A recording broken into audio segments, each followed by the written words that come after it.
अस्सलामुअलैकुम वरहमतुल्लाहि वबरकातुहू। कि एक मर्द व ख़वातीन ने हमसे ये सवाल किया कि हमारे बच्चे, हमारी नस्लें फितनों से कैसे बच सकते हैं। अल्लाह अकबर। ये हर मुसलमान का सवाल है। मौजूदा दौर जो जा रहा है, इसमें सबसे बड़ी परेशानियों में से एक ये भी है कि हमारी नस्लें फितनों से महफूज हो जाएं।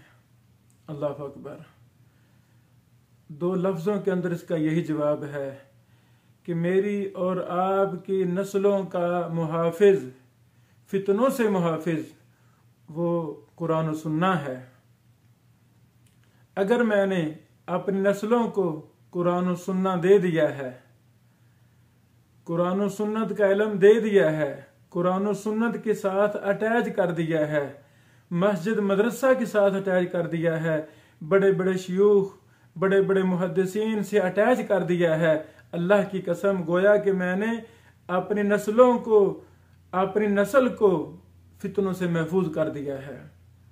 लेकिन अगर मैंने अपनी नस्ल को, अपनी औलाद को, अपने शागिर्दों को कुरान और सुन्नत से दूर रखा है, गोया कि मैंने उनको अपने हाथों से फितनों के अंदर धक्का दे दिया है।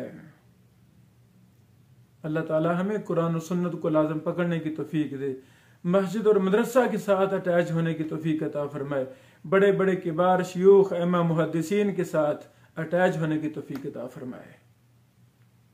मैं एक घर में मेहमान था।